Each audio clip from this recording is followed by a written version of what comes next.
Novel Charles Lee, Berryman, Bab 16. Manajer properti melihat kembali ke wanita properti, kemudian melihat ke arah beberapa penjaga keamanan.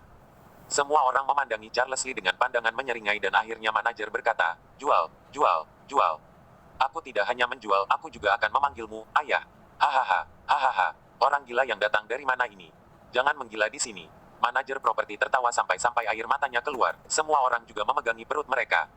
Mereka seperti melihat sebuah pertunjukan yang bagus. Pada saat ini, Charles Lee menghubungi General Manager Citibank. Setelah memberikan penjelasan singkat, dia melihat kembali ke orang-orang properti dan dengan acuh tak acuh berkata, "Aku sarankan kamu untuk memanggil pemimpinmu. Kalau tidak, kamu tidak akan mampu menanggung akibatnya." "Yo, kamu masih belum bangun." Seorang penjaga keamanan berkata, "Bagaimana kalau kami membantumu meregangkan uratmu? Agar kamu sadar." Manajer properti berbalik. Tadinya dia merasa orang kampung ini hanya bercanda. Oleh karena itu, dia sengaja menggodanya. Akan tetapi, sekarang adalah waktunya bekerja. Dia tidak boleh menunda pekerjaan. Dia berbisik, "Carilah tempat yang tidak ada orang, bereskanlah dia dengan kejam." Wajah Charles Lee tampak pucat. Pada saat ini, dua pria berjas cerah keluar dari lift. Mereka tidak terlalu muda, sekitar 40 tahun atau lebih. Mereka berdua datang ke lobi, kebetulan melihat pemandangan ini di depan mereka. Pria parubaya yang gemuk itu adalah yang pertama menunjukkan ketidakpuasannya dan menatap manajer properti, lalu berkata, "Apa yang terjadi, apa yang kalian lakukan di sini? Apakah tidak perlu bekerja?" Manajer properti terkejut dan berkata dengan cepat, "Direktur Q, bocah ini datang ke sini untuk membuat masalah, mengancam akan membeli Wanda Mall kita. Kami menyuruhnya pergi, tetapi dia tidak mau. Dia mengatakan akan menunggu uang miliarannya." Raffi Q memandangi Charles Lee sebentar dan berkata dengan ringan, "Anak muda, jika tadi bawahanku telah melakukan suatu kesalahan, nantinya aku akan mendidik mereka. Cepat kamu pergi pindahkan batu bata di lokasi konstruksi. Ini bukan tempat asalmu."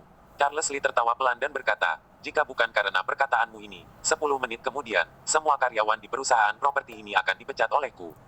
Raffi Q seperti tiba-tiba terbakar. Dia sudah cukup sopan. Perlu diketahui bahwa dia adalah bos dari perusahaan real estate yang bermartabat, yang mengelola keamanan publik, sirkulasi, dan seluruh biaya dari Wanda Mall. Selain inti grup, dia adalah bosnya. Jika bukan karena fakta bahwa dirinya sedang melayani tamu VIP, dia telah memalingkan wajahnya dari tadi. Orang di sebelahnya ini adalah tamu VIP-nya, wakil direktur dari Wanda Real Estate. "Anak muda, kamu boleh makan sembarangan, tetapi kamu tidak boleh bicara sembarangan. Apakah kamu tahu siapa aku?" Pria parubaya yang berdiri di sebelah Raffi Q memandang Charles Lee dengan penuh minat. Charles Lee menggelengkan kepalanya. "Wanda Mall adalah milik pamanku, dan aku adalah wakil direktur Wanda Mall. Aku yang membuat keputusan di sini. Jangan mencari masalah denganku karena aku tidak mudah dilawan, apakah kamu mengerti?" Charles Lee, "Oh, kebetulan sekali kamu di sini. Aku ingin membeli Wanda Mall beserta gedung-gedung perkantoran di sekitarnya. Gimana kalau kamu mengatakan harganya?" Wanita properti itu tidak bisa menahan diri dan nyaris menyemprot sesuatu ketika tertawa. Pria parubaya itu dalam suasana hati yang buruk. Dia berbisik, "Di mana petugas keamanan? Apakah kalian hanya memakan gaji buta? Cepat tutup mulutnya." "Ya, gawat Direktur Q, Manajer Liu, ada penghalangan di pintu mall. Ada 9 mobil berisi uang kertas yang bersikeras ingin masuk. Para pengawal mereka juga membawa senjata yang telah menyebabkan kerusuhan." Seorang pemuda berlari masuk dengan panik. Raffi Q sangat kaget. Direktur Hu di sebelahnya menyuruh orang-orang untuk membereskan Charles Lee dan bergegas keluar bersama Raffi Q untuk melihat situasi. "Cepat datang lihat, ada mobil polisi yang membuka jalan dan kedua belah jalan telah ditutup." "Waduh, kenapa ada begitu banyak mobil pembawa uang kertas? Berapa banyak uang di dalamnya?" 9 mobil uang kertas bersenjata. Dengan momentum besar, jalanan juga ditutup oleh orang-orang khusus. Orang-orang tidak diizinkan untuk mendekat dalam jarak 10 meter. Pada saat ini, sebuah sosok yang gemuk dan putih melompat dari mobil pengangkut uang kertas tidak jauh dari sana. Dia memegang ponsel di satu tangan sambil memegang daftar di tangan lainnya, lalu bergegas masuk ke pusat properti. Raffi Q dan Billy Hu melihat lebih dekat. Yang berlari ke sini bukanlah orang lain, melainkan manajer umum Citibank. Keduanya tampak sangat bahagia, terutama Billy Hu. Mereka juga sangat bersemangat dan bergegas maju untuk menyambutnya. Dana pinjaman grup Wanda akhir-akhir ini dibekukan sehingga aliran dananya menjadi tidak seimbang. Karena masalah uang itu, pamannya hampir mematahkan kakinya. Melihat munculnya manajer umum Wang, Billy Hu seperti melihat cek yang bergerak, matanya sudah hampir berlinang air mata. "Manajer umum Wang, aku tahu Anda pasti akan membantu grup kami." Begitu dia selesai berbicara, dia juga mengulurkan tangannya. Namun, dia hanya melihat manajer umum Wang langsung melewatinya dan seperti mencari sesuatu. Tiba-tiba, langkah kaki manajer umum Wang berhenti seolah-olah dia telah menemukan benua baru. Kemudian, dia melangkah dengan langkah kecil dan berjalan ke arah Charles Lee. "Tuan Muda Lee, aku sudah mengumpulkan uang tunai sebesar 2 triliun. Ini adalah kwitansi, tolong tanda tangani." Piak, piak piak, piak piak piak. Wajah Raffi Q bengkak. Kaki Billy Hu melemas dan dia langsung berlutut di tanah. Wanita properti itu berteriak, "Ya ampun," dan bersembunyi di bawah sofa, dan manajer itu memegangi kepalanya dan bergumam, "Ayah," menangis seperti seorang gadis, bahkan petugas keamanan tidak bisa mengatakan apa-apa. Ketika mobil uang tunai menumpuk uang di lobi, mata semua orang kewalahan, terutama para penjaga keamanan, wanita properti, dan manajer, terutama Raffi Q, yang belum pernah melihat begitu banyak uang dalam hidup mereka. Apa ini yang disebut dengan saking banyaknya uang sehingga tidak bisa masuk kamar? Mereka menyadarinya. Raffi Q berdiri di sebelah Charles Lee. Otaknya terus berada dalam keadaan ngeri. Dia merasa dirinya seperti sedang bermimpi. Dia tidak berani percaya, benar-benar tidak percaya, ada hal-hal yang begitu gila di dunia ini. Bab 17. Charles Lee tidak menyangka bahwa harga transaksi akhir adalah 1,4 triliun. Tampaknya Wanda Mall tidak setinggi nilai pasaran. Ketika dia datang tadi, dia memeriksanya di Google, termasuk kredibilitas dari perusahaan ini, kekuatannya, dan harga sahamnya. Terutama pada beberapa berita asing, ia memberikan deskripsi rinci tentang Wanda Mall. Jika bukan karena dia telah mengeceknya, dia juga tidak akan melakukan tembakan impulsif seperti itu. Dia mengakui bahwa dia telah menghabiskan 1,4 triliun uang tunai dalam waktu yang singkat. Itu memang agak gila. Namun, dia telah memutuskan untuk kembali ke keluarganya dan mewarisi bisnis keluarga. Maka dari itu, dia harus beradaptasi dengan kehidupan di masa depan sesegera mungkin. Harus diketahui bahwa keluarga Lee yang tersembunyi itu sangat besar dan tidak terbayangkan. Mereka memiliki triliunan investasi di pasar, dan strategi kecilnya ini mungkin hanya akan tampak seperti mainan di mata kakeknya, mungkin kakeknya juga tidak akan meliriknya. Dalam perjalanan ke-4S, Charles Lee menerima panggilan dari Lian Isu. Lian Isu ingin mengundangnya untuk makan. Terakhir kali, Charles Lee telah menyelamatkannya dan meminjamkan uang sebesar 100 juta untuk membantu biaya perawatan ayahnya. Lian Isu tidak bisa mengungkapkan rasa terima kasihnya di telepon. "Kamu pernah membantuku. Aku mengingatnya dalam hati. Jika diberi kesempatan, aku rela membayar 10 kali lipat." Charles Lee adalah orang seperti itu. Ketika dia bertemu Lian Isu sedang berdiri di depan toko prasmanan, mengenakan gaun murah yang kekuningan, dengan sosok tubuhnya yang anggun dan wajahnya yang lembut membuat pria yang lewat di jalan meneteskan air liur. Ada yang mengatakan bahwa hibiskus keluar dari air, secara alami akan diukir. Lian Isu adalah tipe gadis yang tidak merias diri dan secara alami sudah memukau. Gadis seperti dirinya tidak kecanduan pada kekayaan seperti Jasmine Su dan Yan Tizang. Lian Isu tidak memuji kekayaan maupun menunjukkan kekaguman pada bintang pop. Satu-satunya hobinya mungkin hanyalah belajar. Charles Lee menyapanya dan menuju ke sana dengan cepat. Lian Isu sangat membuat orang tergerak. Setiap orang hanya menghabiskan 58.000, karena Lian Isu memiliki kupon diskon dan mendapat diskon 20.000. Pada akhir prasmanan, keduanya hanya menghabiskan 96.000. Makanan ini adalah yang paling memuaskan bagi Charles Lee selama bertahun-tahun. Bukan karena makanannya enak, sebaliknya, umumnya makanan prasmanan tidak akan begitu enak. Melainkan karena hati Charles Lee merasa nyaman. Dia tidak perlu merasa tertekan karena akan menggunakan kartu makan Felix Wang lagi. Dia tidak perlu lagi peduli tentang pekerjaannya, takut bosnya akan membunuhnya dengan matanya jika dia makan satu suap lebih banyak. Terlebih lagi, dia tidak perlu menyimpan uangnya hanya demi untuk membelikan Sofia Ning sebuah hadiah yang bagus. "Charles, kenapa kamu menangis?" Charles Lee menggosok matanya dan berkata, "Bawang putih ini sangat pedas sehingga mataku terasa pedas." "Oh," Lian Isu membayar tagihan dan tidak lupa mengucapkan terima kasih kepada bos. Charles Lee mengikutinya. Dalam hatinya dia berpikir bahwa dirinya sudah melewati hari-hari seperti babi atau anjing karena orang itu dalam beberapa tahun terakhir. Sekarang, nasibnya telah kembali ke tangannya sendiri. Kedepannya, dia harus senyaman ini. "Charles, 100 juta itu, aku akan membayarmu kembali dalam 3 bulan. 3 bulan. Charles Lee tertegun. Dia tahu bahwa kondisi ekonomi keluarga Lian Isu sama sekali tidak baik. Bagaimana dia bisa menebus 100 juta dalam waktu sesingkat itu? "Kamu tenang saja, aku akan mendapatkannya dengan usahaku sendiri. Jika satu pekerjaan tidak cukup, aku akan mengambil 2 pekerjaan. Jika 2 pekerjaan tidak cukup, aku bisa mengambil 3 pekerjaan paruh waktu. Jika tetap tidak bisa, aku akan berhenti sekolah dulu. Semua itu tergantung pada usahamu sendiri. Aku pasti bisa menghasilkan uang ini." Charles Lee ingin mengatakan, sebenarnya kamu tidak perlu buru-buru mengembalikannya. Bahkan jika kamu tidak mengembalikannya, juga tidak apa-apa. Namun, dia mendongak dan melihat penampilan gadis itu, menyadari bahwa di dalam dirinya terdapat ketegasan dan kebanggaan yang menjadi miliknya sendiri. Charles Lee langsung mengerti bahwa Lian Isu tidak ingin Charles bersimpati untuknya. Jika seorang gadis yang begitu unggul seperti dirinya mau menerima simpati dan belas kasihan dari orang lain, tolong. Kalau begitu, uang, baginya, hanyalah sebuah angka. "Sofia Ning, andaikan dirimu sebaik Lian Isu, hari ini, kamu juga akan mendapatkan kekayaan lebih dari ratusan ribu kali." Charles, cepat lihat sana, cantik sekali. Di taman bermain yang jauh, lampu-lampu bersinar, terutama Ferris wheel yang menjulang tinggi seperti bunga matahari yang besar, melengkung dan terang. Tidak sedikit pasangan kekasih yang duduk di dalam Ferris wheel dan memandangi seluruh kota Kyoto. "Charles, pernahkah kamu naik Ferris wheel?" "Tidak pernah. Aku juga. Bagaimana kalau kita pergi naik?" Lian Isu menggelengkan kepalanya dan berkata, "Tidak, itu mahal." Charles Lee tertawa, aku mampu membeli tiket seharga 400.000. Lupakanlah, setelah aku menghasilkan uang nanti aku akan mengundangmu. Wajah Lian Yisu memerah, kemudian dia berkata, tetapi kamu harus berjanji padaku, kamu harus tetap bersamaku. Bab 18. Wajah Charles Lee terasa panas, lalu dia menoleh dan menatap gadis yang cantik ini. Untuk sementara waktu, dia sedikit tidak percaya apakah perkataan yang didengar telinganya tadi berasal dari dirinya. Apakah ini pengakuan cinta? Dia telah tumbuh sebesar ini, tidak ada yang pernah mengambil inisiatif untuk melihatnya, apalagi mengaku cinta. Lantas apakah karena dia meminjamkan 100 juta untuknya? Sekarang sudah larut, ayo kita pulang. Jika sudah telat, nanti tidak ada bas lagi. Mata Lian Yisu seperti sedang menghindari sesuatu, dia menyeret lengan Charles Lee dan berkata. Keduanya kembali ke sekolah. Sudah pukul 11 malam. Pintu sekolah ditutup dan paman di gerbang tidak memberikan belas kasihan dan bersikeras tidak ingin membukakan pintu untuk mereka. Tidak ada cara, Charles Lee hanya bisa membawa Lian Yisu ke jalan kecil. Siapa yang tahu bahwa ketika mereka baru memasuki sekolah, mereka dihentikan oleh beberapa orang. Charles Lee belum menanggapi, dia telah jatuh ke tanah karena dipukul tiba-tiba. Sialan, kami sudah menunggu begitu lama, kukira kamu sudah tidak akan kembali. Suara Tuan Muda Qi sangat tajam dan penuh dengan kekerasan. Charles Lee duduk di tanah dengan lumpuh, hatinya hancur. Wajah Lian Yisu sangat pucat saking kagetnya sehingga dia bergegas pergi untuk membantu Charles Lee, tetapi, dia langsung didorong oleh pria di samping. Mata Tuan Muda Qi bersinar, pelacur bau, aku ribuan kali lebih kuat dari sampah ini. Kenapa kamu begitu buta dan mau pergi dengan orang sepertinya? Charles Lee tahu bahwa itu akan dipaksa hari ini. Dengan cepat dia berkata, Tuan Muda Qi, jika ada apa-apa, datanglah kepadaku. Kenapa kamu juga melibatkan seorang gadis? Biarkan dia pergi. Begitu Tuan Muda Qi mendengarnya, dia merasa senang. Dia memberikan 2 pukulan kepada Charles Lee, lalu menjengkeram kerahnya dan berkata, apa yang ingin aku lakukan? Masih perlu kamu untuk mengajariku. Nathan memberiku 200 juta dan memintaku untuk mendapatkan kakimu. Charles Lee ketakutan.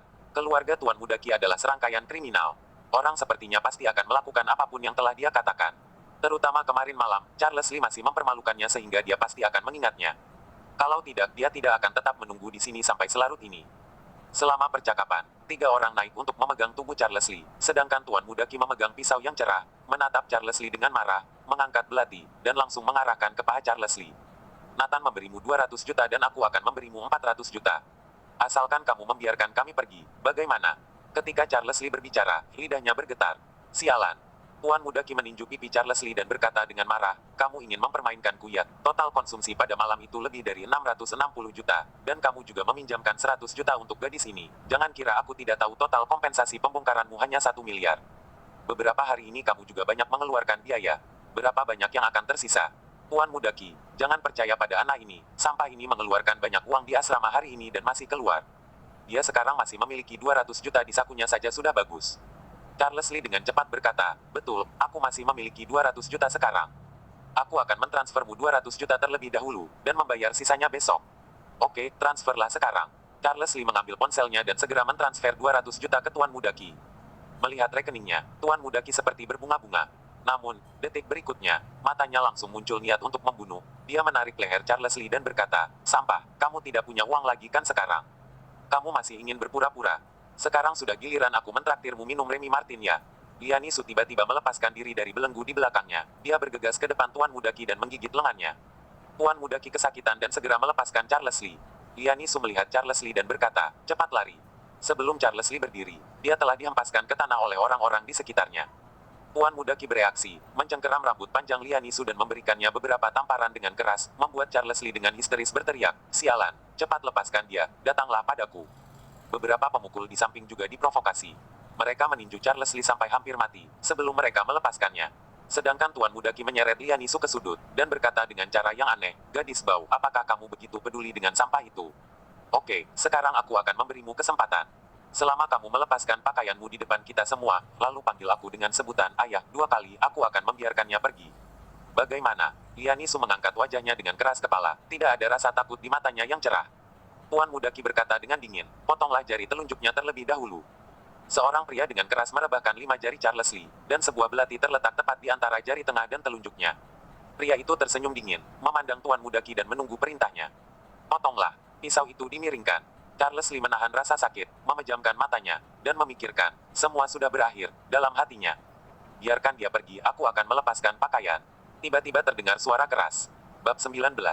Charles Lee menjadi bodoh. Melupakan rasa sakit yang hampir menyayat jarinya, dia berkata dengan suara serak, Liani, jangan dengarkan mereka. Bahkan jika kamu melepaskan pakaian, mereka juga tidak akan membiarkanku pergi. Kamu pergilah, tidak perlu pedulikan aku. Lian Nisu memandang Charles Lee dengan air mata di matanya dan dia menggigit bibirnya. Charles, terima kasih sudah membantuku, aku akan mengembalikanmu sekarang. Ada sesuatu yang menghancurkan hati. Rasa sakitnya 2 kali lipat lebih sakit dari rasa sakit jari telunjuk yang hampir putus. Melihat hanya pakaian dalam Lian Nisu yang tersisa, tubuh anggunnya membuat serigala-serigala ini tertegun dan ngiler. Tuan Muda Qi sudah lama mengagumi Lian Nisu, tetapi dia tidak berhasil terakhir kali. Kali ini, bagaimana dia bisa melepaskan kesempatan yang begitu bagus di depan matanya? Tiba-tiba, seorang pria melekat pada telinga Tuan Muda Qi dan mengatakan sesuatu dengan lembut. Hanya terlihat mereka keduanya saling memandang, aku melihatmu, kamu melihatku. Dan pria itu diam-diam memberikan sebuah botol pil pada Tuan Muda Qi. Tuan Muda Qi tersenyum. Sudah, Liani, aku hanya bercanda, malah membuatmu kaget. Liani Su menggigil, lengan putihnya melingkari tubuhnya. Dia tidak bisa lagi percaya dengan apa yang dikatakan Tuan Muda Qi. Minumlah segelas bir ini dan aku akan membiarkan Charles pergi. Charles Lee telah memperhatikannya dari awal. Yaitu ketika Lian Nisu membuka baju, Tuan Muda Qi diam-diam menuangkan botol obat kecil ke dalam kaleng bir. Jelas itu bukan hal yang menyenangkan. Liani, jangan dengarkan dia. Diam, sampah. 4 orang itu bergegas datang dan memukulinya lagi. Wajah Charles Lee penuh darah, dan kepalanya juga hampir mekar. Tetapi dia bersikeras, Liani, tenang saja, mereka juga paling banyak akan memukuliku. Dan begitu kamu minum bir itu, kamu akan kehilangan sesuatu yang bahkan lebih penting dari nyawaku. Charles, kamu tidak boleh berkata seperti itu. Lian Nisu meminumnya birnya. Jangan. Tuan Muda Qi sudah tidak sabar dari tadi.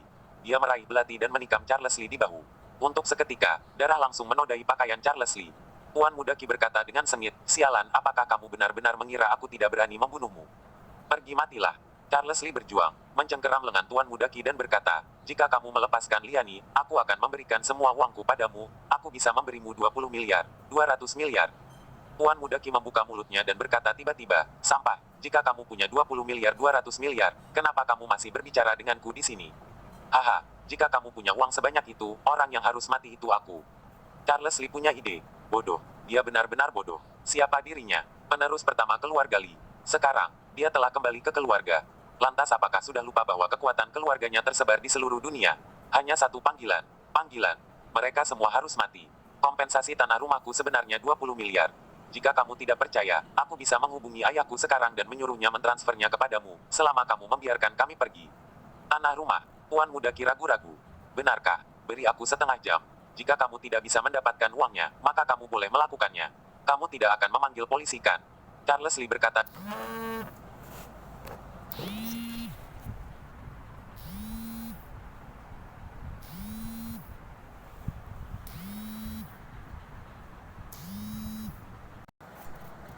Kamu tidak akan memanggil polisi kan?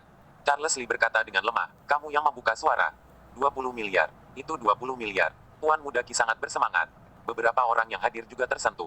Charles Lee duduk di tanah, menanggalkan pakaiannya, menaruhnya di atas tubuh Lian Nisu, darahnya masih mengalir tetapi Charles Lee tidak peduli. Jika waktunya habis besoknya dia tidak akan pernah melihat sosok matahari lagi. Halo, Paman Huo ya. Aku Charles. Tuan besar. Suara yang lain jelas gugup. Charles Lee dengan cepat menyela suaranya dan berkata, aku butuh 20 miliar. Tolong beritahu ayah dan mintalah dia untuk mentransfer uang itu ke akun bernama Gareth Qi. Aku akan mengirim nomor rekeningnya ke ponsel kalian nanti. Uang itu harus ditransfer dalam waktu setengah jam. Sama sekali tidak memberi kesempatan bertanya untuk pengurus Huo, Charles Lee langsung menutup telepon. Dia memandang Tuan Muda Qi dan berkata, sudah puas belum? Tuan Muda Qi membeku dan tertawa ringan. Di hatinya berkata, bocah ini tidak mempermainkannya. Dia tidak mengungkapkan situasinya di dalam atau di luar kata-katanya. Dia juga tidak mengambil kesempatan untuk meminta bantuan dan memanggil polisi. Setengah jam. Dia telah menunggu selama 3 jam, dan itu tidak kurang dari setengah jam. Selama uang itu tiba, bukan tidak mungkin untuk membiarkannya pergi. Lagi pula, itu 20 miliar. Pada saat ini, giliran Charles Lee yang takut. Dengan pemahaman pelayan Huo, tidak mungkin dia tidak tahu perasaan urgensi dalam kata-katanya. Pertama, dia telah menjelaskan bahwa dia membutuhkan uang yang mendesak, dan hanya beberapa hari yang lalu, rekeningnya telah kelebihan 300 juta dolar AS, yang masih bisa diperdebatkan. Kedua, dia menyatakan waktunya, dalam waktu setengah jam. Ketiga, dia melaporkan informasi pribadi Tuan Muda Qi kepadanya. Jika pengurus Wo tidak bisa menebak bahaya yang sedang dihadapinya, maka sia-sia untuk mempekerjakan pengurus Wo selama bertahun-tahun. Harapan terakhir, nasibnya dan Lian Nisu juga diserahkan kepada mereka. 10 menit berlalu, 20 menit berlalu. Ponsel Tuan Muda Qi masih belum mendapatkan informasi apa-apa. Tepat sebelum waktunya tiba, masih ada 5 menit, setengah jam sudah habis. Beberapa orang kehilangan sebagian besar kesabaran mereka. Salah satu pria datang dan menarik rambut Charles Lee, dan berkata, "Sialan, kamu berani bermain denganku, apakah kamu benar-benar ingin mati? Aku akan mengirimmu kembali ke tempat asalmu." Tendangan. Menarik Charles Lee mundur 4 atau 5 langkah. Charles Lee sudah sangat lemah pada saat ini. Dengan luka yang menyakitkan, seluruh dirinya sangat pusing. Dia tahu bahwa dia mungkin tidak bisa menunggu pengurus Wu lagi. Karena telah kehilangan terlalu banyak darah dan terinfeksi, dia akan langsung mati. Bab 20. Suara angin besar bertiup di udara. Dan di saat berikutnya, sebuah pesawat angkut Boeing terbang melewati dan tidak butuh waktu lama untuk berhenti di jalan yang lebar. Lalu, 8 marinir khusus bergegas mendekat. Mereka semua mengenakan rompi tahan peluru yang khusus dengan senapan mesin ringan, membuka pagar sekolah. Postur ini hanya ada di film. Gareth kaget sampai-sampai ingin buang air kecil di celana. Dia memegang kepalanya untuk pertama kalinya, berjongkok di tanah, dan teman lainnya juga tertegun dan bergumam, "Jangan tembak, kami adalah orang baik." Pengurus Wu memegang sebuah koper dan berlari ke hadapan Charles Lee. 8 marinir khusus mengepung Charles Lee dalam sebuah lingkaran, dan senjata mereka diarahkan ke beberapa pemuda nakal di depan mereka, membuat wajah para pemuda itu tidak memiliki ekspresi apa-apa. Tampaknya selama perintah diturunkan, mereka dapat menghabiskan siapapun tanpa belas kasihan. "Tuan Besar, aku sudah terlambat." Pengurus Wu menjatuhkan dirinya ke tanah dengan bunyi gedebuk. Lian Nisu terkejut melihat pria parubaya dengan pakaian bagus yang menghadap Charles Lee. Dia tidak tahu apa-apa untuk sementara waktu, tetapi efek obat itu menjadi lebih berat dan lebih kuat, membuat sekujur tubuhnya kering dan dia tidak bisa membuka matanya. Tenaga medis. Di mana petugas medis? 10 detik kemudian, seorang dokter tentara dari Inggris tiba di depan Charles Lee dengan peralatan medisnya. Dia memeriksa lukanya dan menghela nafas lega, lalu berkata dalam bahasa Inggris, "Luka yang dialami Tuan Muda tidak parah, hanya saja kehabisan banyak darah." Untungnya, tidak ada bahaya apapun. Kehabisan banyak darah. Sekujur tubuh pengurus Wu tidak hanya dingin. Jangan katakan kehilangan banyak darah, bahkan jika Tuan Mudanya disentuh oleh jari siapapun, dia tidak akan mengampuni orang tersebut. Sejak Tuan Muda kehilangan kontak dengan keluarganya, perlindungan keluarga terhadapnya sudah sangat sulit. Jika bukan karena beberapa hari yang lalu, dia mendengar kabar dari Tuan Besar bahwa Tuan Muda akan kembali ke keluarga, dia tidak akan kembali ke Amerika Serikat dari Kutub Utara dalam waktu semalam, dan kemudian terbang ke Huaxia dari Amerika Serikat. Kemudian, dia diperintahkan Tuan Besar untuk diam-diam merawat Tuan Muda dan menunggu Tuan Muda menghubungi dirinya sendiri. Tanpa diduga, hanya usaha 1-2 hari. Hal seperti itu terjadi. Tadinya dia menggunakan posisi GPS militer dan mendapatkan posisi Charles Lee dalam 1 menit, kemudian dia memanggil pesawat militer. Menghabiskan 5 menit lagi untuk tiba. Tetapi ketika melihat Charles Lee terluka, dia baru tahu bahwa dia benar-benar melakukan kesalahan bodoh. "Apakah kalian yang meminta 20 miliar dari Tuan Muda?" Pengurus Wu berbalik dan menatap Tuan Muda Qi dan orang-orang ini. Tuan Muda Qi begitu takut sampai-sampai mengalami inkontinensia. Dia menggosok matanya terus-menerus dan mengira bahwa dirinya sedang bermimpi. Beberapa orang lainnya berlutut di tanah dan memegang kepala mereka, bahkan tidak berani mengangkat mata. "Ini 20 miliar. Pengurus Wu membuka kotak kata sandi, dan uang tunai sebanyak 20 miliar dikeluarkan sekaligus. "Kalian ambillah." Suara dingin terdengar di telinga beberapa orang. Seperti guntur yang membangkitkan kesadaran semua orang. "Aku bersalah, kami sudah bersalah. Ampuni kami. Uang ini, bahkan jika kami meminjam 100 dolar, kami tidak akan berani memintanya lagi." Pengurus Wu berkata, "Uang ini dijanjikan oleh Tuan Muda, kalian harus memilikinya." Tuan Muda Qi ketakutan. Setelah mendengar perkataan pengurus Wu, dia memelototi yang lain dan berkata, "Kenapa masih terdiam? Cepat ambil uangnya." Yang lain mengikutinya, memasukkan uang tunai ke dalam saku mereka. Pengurus Wu melambaikan tangannya dan berkata kepada seorang tentara di sebelahnya, ketika mereka selesai mengumpulkan uang, "Bawalah mereka ke pesawat, kemudian bawa mereka ke Nepal." Wow. Semua uang di tangan Gareth Qi jatuh ke tanah. Nepal. Itu adalah tempat yang sangat sepi di mana burung bahkan tidak peduli. Jika mereka dikirim ke sana, jangankan uang, bahkan emas juga tidak akan mereka dapatkan. Tidak akan memakan waktu beberapa hari bagi mereka untuk mati kelaparan. Charles Lee, siapakah sebenarnya dirinya? Dan kelompok orang yang bergantung padanya ini adalah orang suci. Tuan Muda Qi takut, "Bos, biarkan aku pergi, aku adalah anak tunggal di keluargaku. Orang tuaku masih harus mengandalkanku untuk masa pensiun. Siapa yang peduli pada mereka jika aku sudah mati?" Pengurus Wu berkata, "Tidak masalah, aku akan menyuruh tentara menjemput orang tuamu dan membiarkan mereka pergi ke sana untuk mewakilimu." Lutut Gareth Qi melunak, lalu dia menangis. Bab 21. Pesawat angkut berangkat dengan cepat. Pada saat yang sama, 2 helikopter mewah juga mengikuti. Charles Lee dan Lian Nisu dikawal ke helikopter. Karena operasi ini begitu mengejutkan, seluruh perguruan tinggi mengeluarkan fluktuasi yang belum pernah terjadi sebelumnya. Dengar-dengar, ada generasi kedua orang kaya yang muncul di sekolah kita, keluarganya menggunakan pesawat militer untuk datang menjemputnya. 200 polisi memblokir jalan dan pihak sekolah segera mengumumkan bahwa tidak ada yang boleh meninggalkan ruangan. Jika itu diletakkan di seluruh Huaxia, pasti akan sangat mengerikan. Apakah generasi kedua orang kaya yang tersembunyi ini punya pacar? Aku ingin diberikan keberuntungan olehnya. Seorang gadis yang sedikit gemuk dan mengenakan suspender, melihat keluar dari jendela asrama. Barang murahan, lihatlah dirimu sendiri di cermin. Dia tidak akan mungkin melihat orang sepertimu. Gadis lain yang lebih kurus berkata, apa yang salah, aku memiliki pantat besar. Siapa tahu dia punya kebiasaan ini. Sebuah pesawat angkut Boeing, setidaknya juga seharga 100 miliar kan? Wah, hanya 100 miliar. Kupikir itu triliunan. Bodoh, aku bicara dolar. Tuan Muda Jiang, apakah kamu mengenal generasi kedua orang kaya ini? Bisakah kamu mengungkapkannya sedikit? Tuan Muda Jiang, kamu memiliki banyak pengetahuan. Bukankah generasi kedua orang kaya dari sekolah kita memiliki hubungan yang baik denganmu? Nathan Jiang berdiri di depan jendela, dia sedang tidak mood. Sial, dibandingkan dengan 2 helikopter dan sebuah pesawat angkut Boeing, juga ratusan polisi yang mengawal generasi kedua orang kaya tersebut, dia hanyalah orang miskin. Orang seperti ini dapat dipandang tinggi oleh keluarga Jiang. Nanti aku akan cari tahu. Nathan Jiang berkata, Tuan Muda Jiang luar biasa. Selama kita bisa mengenal generasi kedua orang kaya ini, kita tidak perlu khawatir tentang apapun lagi sepanjang hidup kita. Dia kehilangan sehelai rambutnya saja, sudah akan cukup bagi kita untuk menghabiskan seluruh hidup kita. Hahaha, itu omong kosong.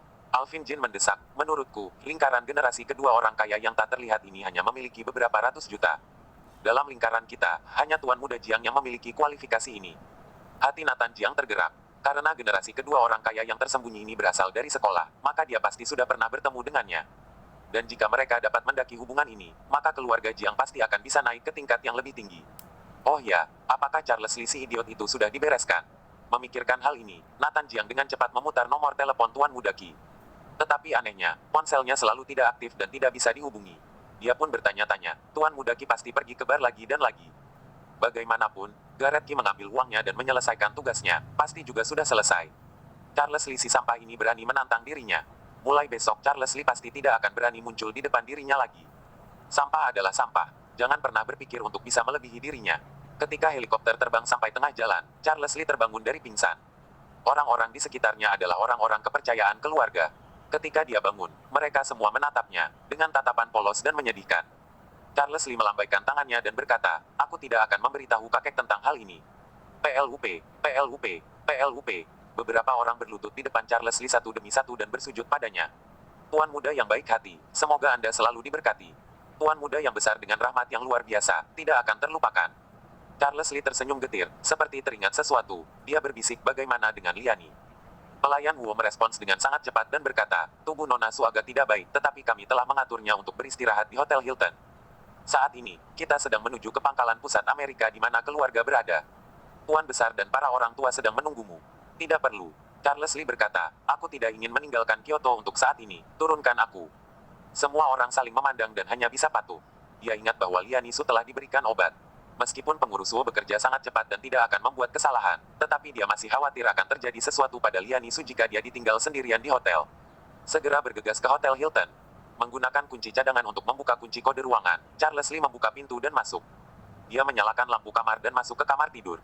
Menurut perkataan pengurus Wu, Liani Su telah disuntik dengan obat penenang. Dia seharusnya sedang berbaring di tempat tidur saat ini. Tetapi saat ini, tidak ada sosok seorang pun di sekitar ruangan. Charles Lee panik. Charles. Di belakangnya muncul suara seperti kucing. Liani Su melangkah keluar dari kamar mandi dengan pakaian yang acak-acakan, tangannya masih memegang gunting. Charles Lee kaget. Kukira kamu meninggalkanku sendirian, kata Liani Su pelan. Hati Charles Lee melunak dan dia agak malu. Gadis bodoh, bagaimana aku bisa mengabaikanmu? Tepat sebelum Charles Lee membuka pintu dan masuk tadi, Liani Su baru saja bangun dari rasa kantuk. Dia bingung dan mengira bahwa dia telah ditipu ke hotel oleh Gareth Qi. Dalam ketakutannya, dia memegang sepasang gunting di tangannya dan menyeret tubuhnya yang lelah ke kamar mandi. Awalnya, dia ingin mengambil kesempatan saat Gareth Qi tidak memperhatikan, dia akan melarikan diri. Tidak menyangka yang masuk adalah Charles Lee. Sekarang juga, Liani Su dalam suasana hati yang campur aduk, dia tidak bisa lagi mengendalikannya dan bergegas masuk ke pelukan Charles Lee. Tubuh lembutnya melekat pada dada Charles Lee, nyala api yang tidak bisa dijelaskan menyulut perut bagian bawahnya. Charles Lee mengasihani, jangan takut, semuanya telah berlalu, semuanya telah berlalu. Charles, Liani Su tiba-tiba mengangkat kepalanya, berjinjit dengan jari kakinya, dan bibirnya yang penuh tiba-tiba menggigit mulut Charles Lee. Charles Lee menelan air liurnya dan belum sempat menjawab, tetapi dia melihat Liani Su telah melepaskan pakaiannya. Kulit ketat dan elastisnya seperti nyala api. Tubuh Liani Su sepertinya terbakar, dia bersandar pada tubuh Charles Lee dengan kuat. Bab 22. Gawat. Pengurus Wu tidak melakukan tugasnya dengan baik. Efek dari obat Liani Su belum habis. Charles Lee sangat bodoh, dia juga tahu apa yang ditambahkan Gareth Qi ke dalam bir Liani Su.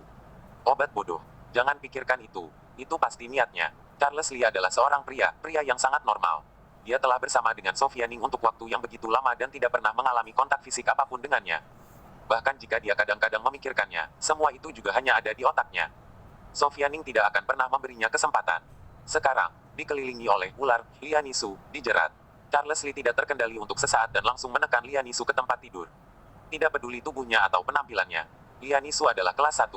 Tangan Charles Lee sembarangan meraba, memasuki bagian dadanya, perut, dan tubuh bagian bawahnya. Tiba-tiba, sebuah suara terdengar di kepala Charles Lee. Jika kamu melakukan ini, lantas apa bedanya antara kamu dan Gareth Key? Memanfaatkan orang, penjahat yang tidak tahu malu. Charles Lee menggigit ujung lidahnya dengan keras, dan rasa sakitnya mencapai sarafnya. Dia melepaskan Lianisu dan berlari ke kamar mandi. Tanpa melepas pakaiannya, dia masuk ke kolam yang dingin. Untuk waktu yang lama, akhirnya tenang. Samar-samar, Lianisu terbangun dari tidurnya. Ketika dia secara tidak sadar menyentuh tubuhnya, dia sangat kaget. Dengan cepat, dia duduk dari tempat tidur dan baru menyadari bahwa Charles Lee sedang tidur seranjang dengan dirinya. Di sini, seperti sebuah hotel. Melihat tubuhnya lagi, pipi Lianisu bahkan lebih merah dari apel. Apa yang sebenarnya terjadi tadi malam? Dia hanya ingat dirinya yang meminum bir yang diberikan oleh Gareth Key, dan kemudian, dia tidak sadar kemudian. Gareth Key membiarkan Charles Lee pergi. Lalu, Charles Lee membawa dirinya ke sini. Gawat, lantas apakah mereka sudah berhubungan? Dalam hati Lianisu, pikirannya meledak. Dia selalu merasa bahwa Charles Lee adalah seorang yang jujur. Meskipun dia tidak punya uang, dia selalu memperlakukan orang lain dengan kebaikan, integritas, bahkan kasih sayangnya padanya meningkat dari hari ke hari. Tetapi, hubungan mereka belum mencapai titik itu. Dan ini adalah pertama kalinya. Tunggu, tidak ada darah merah di atas spray tubuhnya. Setelah pemeriksaan singkat, Lianisu memastikan satu hal, yaitu, dia dan Charles Lee tidak berhubungan seks satu sama lain. Entah mengapa, dia masih memiliki secercah harapan. Charles Lee juga bangun. Tadi malam, dia hampir tidak bisa memejamkan mata.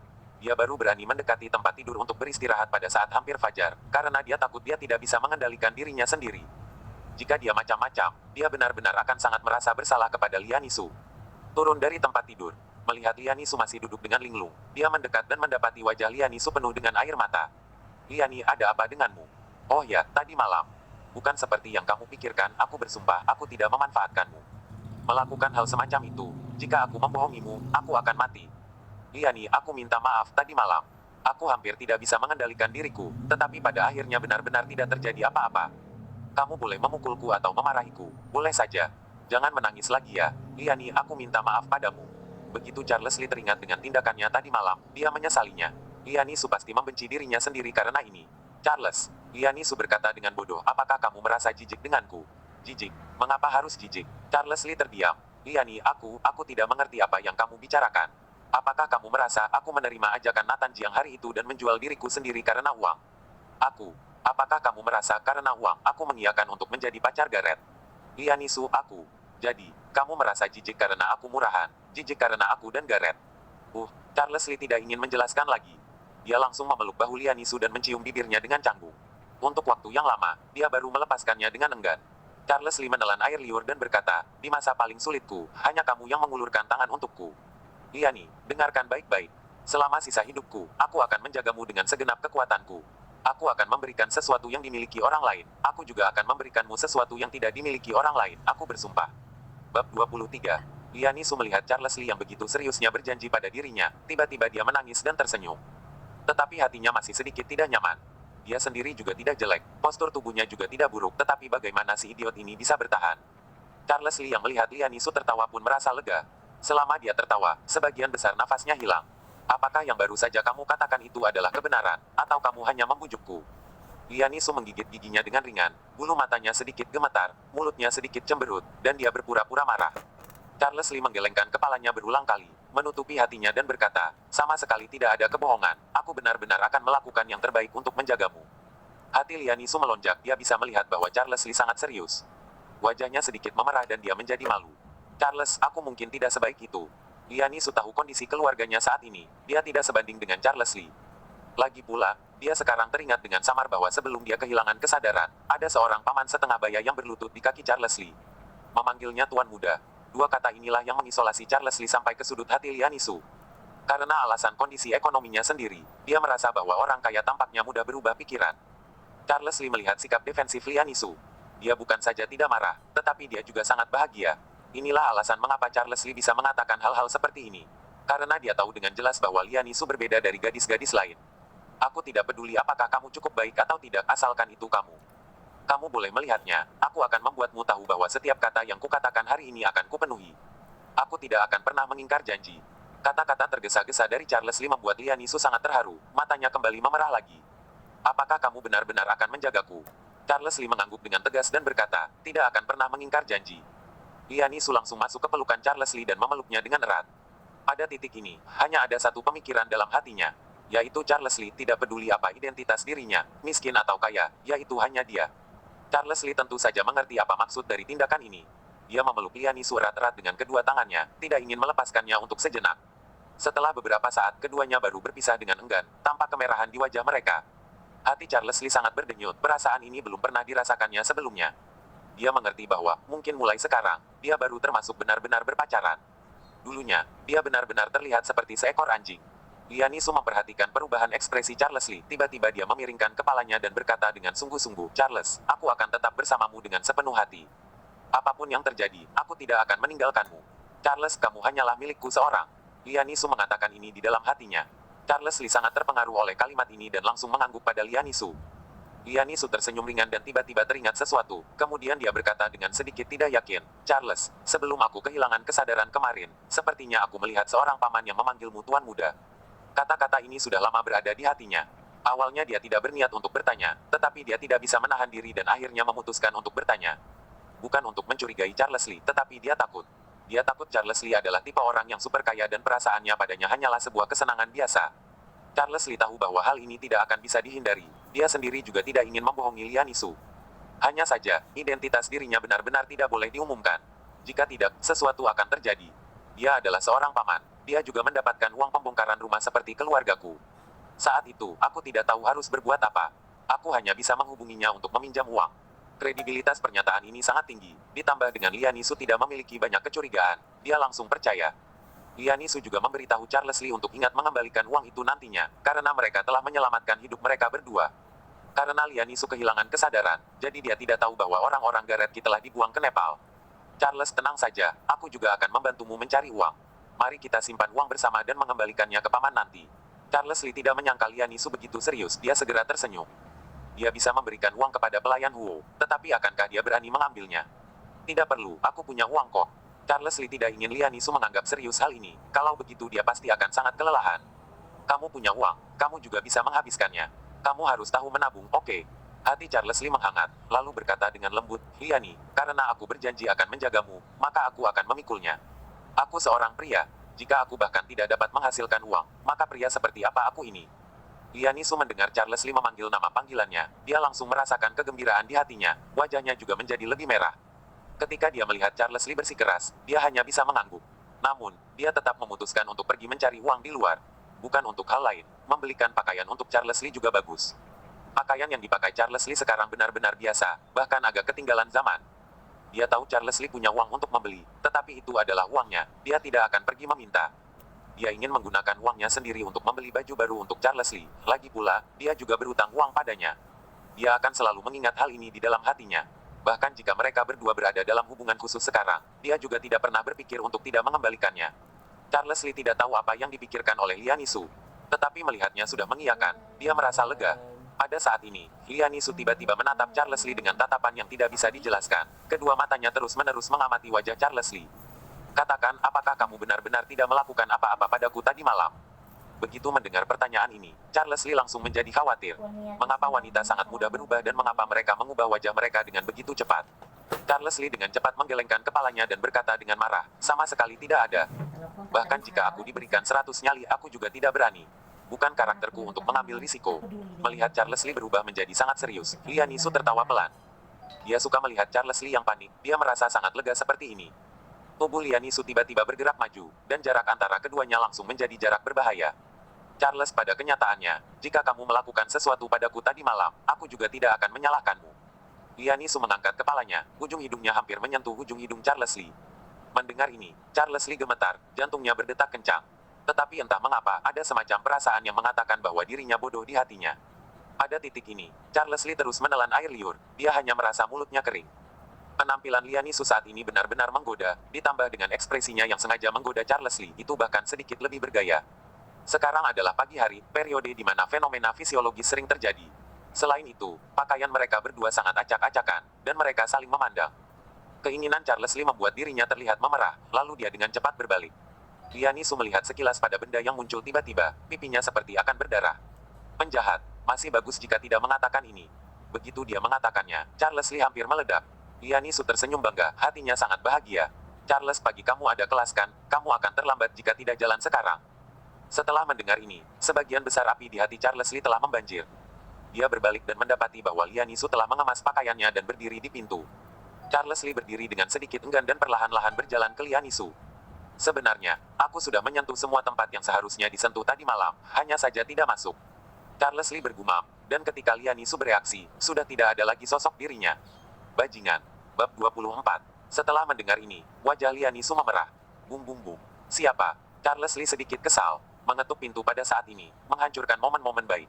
Lian Nisu bereaksi seketika, dengan cepat dia bersembunyi di satu sisi. Charles Lee langsung berjalan ke pintu. Apa yang kamu lakukan? Tuan, lukamu. Pengurus Wu mencemaskan cedera di tubuh Charles Lee dan mengejarnya kembali dengan membawa petugas medis. Tetapi ketika melihat Charles Lee memasuki ruangan, dia tidak lagi mengganggu. Langit sudah terang. Ketika dia mendengar pergerakan di dalam, dia baru bergegas mengetuk pintu.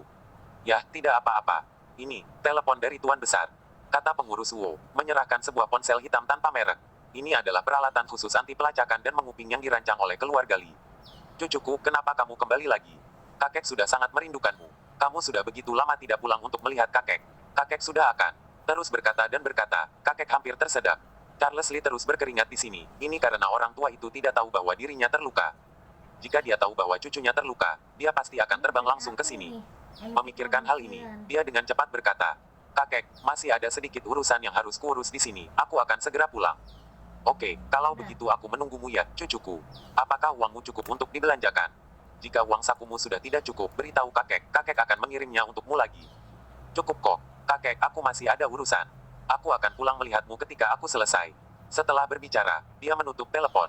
Pengurus Wu, aku akan menyerahkannya padamu. Aku mau pulang dulu. Setelah itu, dia membawa Lian Nisu dan berbalik pergi. Tuan muda, lukamu. Tidak apa-apa. Meninggalkan pengurus Wu yang tidak berdaya, Charles Lee cepat-cepat naik taksi dan kembali ke sekolah.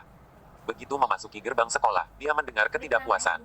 Male Gobi, Gareth si bajingan ini, dia melakukan hal yang kusuruh sampai seperti ini. Terdengar suara Nathan Jiang, dan Charles Lee tiba-tiba teringat. Kemarin Gareth Ki mengatakan bahwa Nathan Jiang memberinya 200 juta untuk menghabiskan satu kakinya. Tampaknya, Nathan Jiang terkejut ketika melihat dirinya sekarang. Lian Nisu pingsan kemarin, tentu saja dia tidak tahu apa yang terjadi.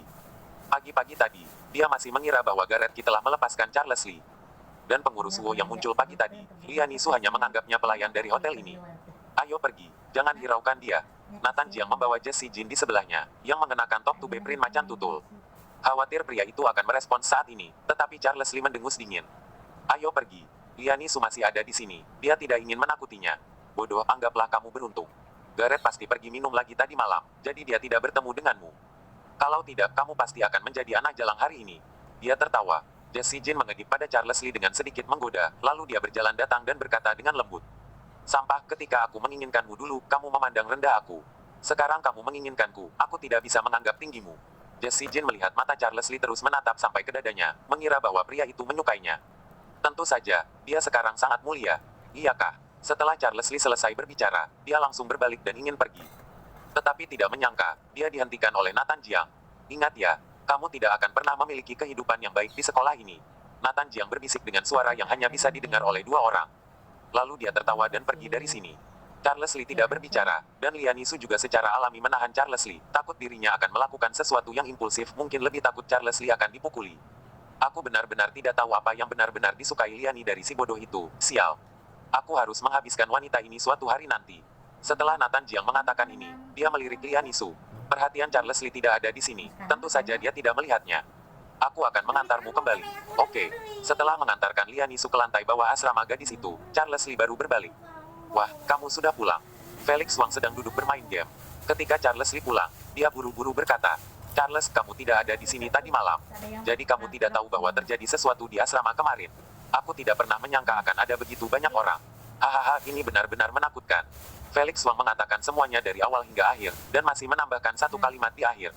Tidak menyangka, sekolah kita memiliki generasi kedua orang kaya yang begitu luar biasa. Benar-benar hebat. Dengar ya, kita sudah berada di sini selama 3 tahun. Kenapa kita belum pernah mendengar ini sebelumnya? Charles Lee sedikit tersenyum, iyakah? Luar biasa sekali. Tentu saja. Jangan khawatir, mungkin generasi kedua orang kaya ini adalah teman kita. Mungkin saja kita semua saling mengenal, iya kan? Iya telurmu. Jika dia adalah teman kita, maka bagus sekali. Tetapi bagus juga ada kekurangannya. Nantinya dia pasti akan dikelilingi oleh tuan-tuan muda, memikirkannya saja aku kesal. Bagaimana kita bisa memiliki waktu bersama lagi? Tidak tahu mengapa, ketika mendengar Felix Wang mengatakan ini, hati Charles Lee terasa hangat. Itu benar. Nathan Jiang mencari Gareth Qi di mana-mana. Dia telah membuat panggilan telepon berkali-kali, tetapi orangnya seperti telah menguap, tidak ada berita sama sekali. Perlahan, dia juga cemas. Apa yang terjadi dengannya? Cepat keluar dari carilah, aku akan memberikan 4 juta kepada siapa yang menemukannya. Begitu mendengar ini, beberapa orang yang menyembah kekayaan di sekitarnya, semua bergegas untuk mencarinya. Tetapi sampai malam tidak ada berita apapun. Nathan Jiang merasa sedikit cemas. Apa yang terjadi dengan Gareth Qi? Tidak ada yang namanya melarikan diri demi 200 juta. Jika dia tidak melarikan diri, mengapa dia menghilang begitu lama? Nathan Jiang pergi ke rumah Gareth Qi, tetapi dia merasa aneh ketika berjalan di sini. Sial, seluruh rumahnya telah dievakuasi. Ada banyak orang di sekitar pintu yang menunjuk ke rumah. Sangat menyedihkan, keluarga ini langsung menghilang dalam semalam. Oh, kamu tidak melihat ada 3 helikopter, semuanya sangat mewah, langsung membawa mereka pergi. Iya, aku dengar semuanya militer. Betul, ada beberapa pasukan khusus. Mengapa kejadian ini persis sama dengan kejadian di sekolah? Nathan Jiang terkejut. Mungkinkah bocah itu bertemu dengan generasi kedua orang kaya tadi malam dan secara tidak sengaja mengganggunya? Namun, dia tidak pernah membayangkan hal itu. Generasi kedua orang kaya ini sedang makan mie instan dan bermain-main dengan teman sekamarnya pada saat ini. Sampah sekali, pergilah. Jangan main jika kamu tidak bisa main. Tembak kamu, sampah. Oke, aku tidak mau main lagi. Game ini tidak bisa dimainkan. Bab 25. Selama 3 hari penuh, Nathan Jiang masih tidak dapat menemukan kabar tentang nama Gareth Qi. Ada sedikit kecemasan. Apa yang kamu lakukan? Apakah sedang bersiap untuk melakukan penelitian tekstual? Felix Wang baru saja memasuki ruang kelas dan melihat Charles Lee terus menunduk dan menatap sesuatu. Penelitian tekstual apa? Aku hanya merasa bosan. Charles Lee berkata sambil meletakkan resume of Harvard Master di atas meja. Hei, kamu masih melihat hal semacam ini? Abaikan dia. Keluarganya baru saja mendapatkan biaya pembongkaran. Lihatlah dirinya beberapa hari ini. Charles Lee mengambil buku itu dan menundukkan kepalanya tanpa bicara. Tuan Muda Jiang sudah datang. Tuan Muda Jiang sudah datang. Begitu mendengar kalimat ini, semua orang mengangkat kepala dan berbalik, lalu melihat Nathan Jiang di depan mereka. Liani, apa yang kamu lakukan? Nathan Jiang mengenakan t-shirt putih yang tampak kasual tetapi berharga. Hampir tidak melihat siapapun, dia memeluk Liani Su dan duduk di kursi di sebelahnya. Apa yang kamu lakukan? Mata Liani Su penuh dengan kepanikan. Dia mencoba untuk mendorong Nathan Jiang, tetapi dia tidak bisa mendorong sama sekali. Proporsi tubuh keduanya sangat berbeda, dia tidak mungkin menjadi lawan Nathan Jiang. Liani Su dipaksa masuk ke dalam pelukannya dan dia bertanya dengan keras. Tidak ada apa-apa, aku tiba-tiba merindukanmu, jadi aku datang untuk melihatmu. Kenapa, kamu tidak nyaman? Apakah karena ada banyak orang di sini? Ayo, aku tahu hotel baru yang juga bagus, aku akan membawamu berkeliling. Setelah berkata, Nathan Jiang menarik tangan Liani Su dan berbalik ingin pergi. Apa yang kamu lakukan? Lepaskan aku. Charles Lee tidak bisa duduk diam lagi. Dia tiba-tiba berdiri dan menghentikan mereka berdua. Apa yang kamu lakukan? Nathan Jiang yang awalnya tidak senang dan ingin mencari Liani untuk bersenang-senang, tidak menyangka dia akan melihat anak itu lagi. Aku tidak ingin melakukan apapun, singkirkan tangan kotormu. Liani tidak akan pergi dari sini bersamamu, jangan pernah memikirkannya. Oh, lihatlah dirimu. Nathan Jiang tidak mengangkat matanya. Orang miskin sepertimu, masih ingin merebut pacar dengan Tuan Muda Jiang kami. Setelah mengatakan itu, dia hanya mencibir. Pergilah dari sini, jangan menghalangiku di sini. Pihak lawan bisa mendengus sebelum kata-kata itu selesai. Aku akan mengatakannya sekali lagi, lepaskan tanganmu. Tiak, sebuah tamparan jatuh di wajah Charles Lee, dan jejak 5 jari muncul seketika. Bocah, pergi dari sini. Begitu Liani Su melihat Charles Lee dipukuli, dia dengan cepat melepaskan diri dari pelukannya dan bergegas datang ke sisi Charles Lee dan memeluknya. Kamu tidak apa-apa kan? Aku tidak mengerti. Apa baiknya Charles Lee dibandingkan aku? Penampilannya yang miskin, apa ada bagusnya? Kenapa kamu hanya menyukainya? Melihat raut wajah Charles Lee sangat jelek, pihak lawan mencibir. Cucuku, panggillah aku kakek. Nathan Jiang merasa bahwa Charles Lee seperti seekor anjing sekarang, berbaring di bawah kakinya. Liani Su mungkin tidak tahu apa yang sedang disukai oleh dirinya. Liani Su memeluknya di sampingnya dan terus membelainya. Kenapa? Sakit hati ya? Sakit hati tidak masalah. Nathan Jiang segera menundukkan kepalanya dan menatap Charles Lee yang terbaring di tanah. Wanitaku sudah sakit hati. Hari ini, kamu telah mengganggu minatku.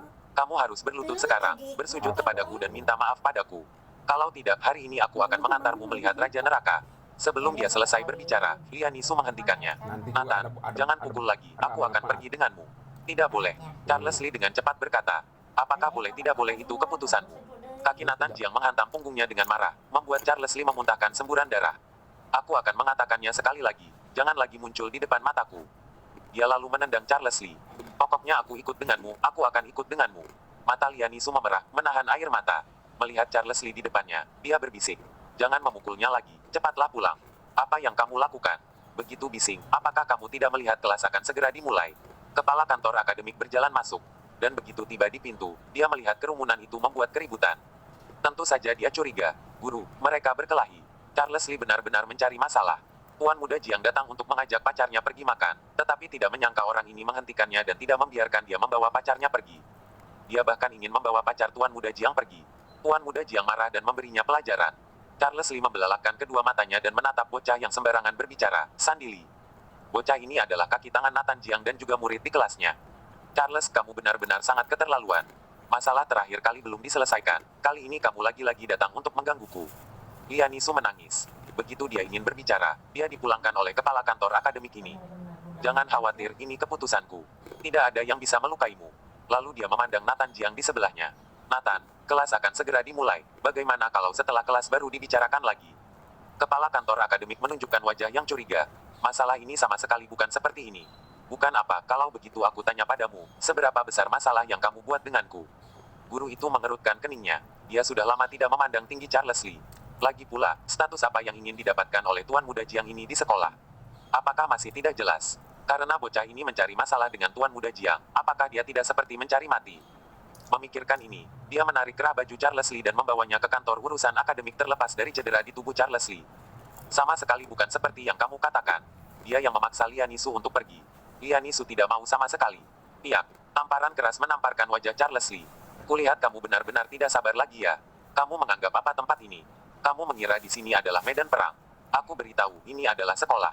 Kamu siswa miskin yang bahkan tidak mampu membayar uang sekolah, maka baik-baiklah di sini. Belajarlah dengan giat, jadilah manusia baik, sudah tahu belum? Jangan selalu ingin mencari masalah. Kamu yang bahkan tidak sanggup membeli pakaian, masih ingin mengejar seorang gadis. Siapa orang buta yang ingin ikut denganmu? Charles Lee sudah akan meledak, menatap tajam ke Harry Lee, wali kelas pengajar di depannya. Aku sudah bilang, masalah ini bukan seperti yang dikatakan Sandy. Jangan melawanku lagi. Aku akan bertanya terakhir kali, apakah kamu sengaja mencari masalah dengan Nathan? Kamu pasti sengaja melakukan semua ini, aku akan memberimu hukuman. Aku akan memberitahumu hukumannya besok, nantinya kamu akan dikeluarkan. Charles Lee menatap instruktur dengan dingin. Harry Lee ini jelas-jelas ingin berusaha mengeluarkannya dari sekolah ini, dia dipecat. Memikirkan ini, dia menggelengkan kepalanya. Kamu akan menyesal kentut. Harry Lee juga sedikit marah. Dia sudah begitu lama di sekolah ini, tidak ada yang berani mengucapkan sepatah kata untuk dirinya. Kamu seorang bocah yang tidak memiliki kemampuan apa-apa, berani menggigitku. Bersambung.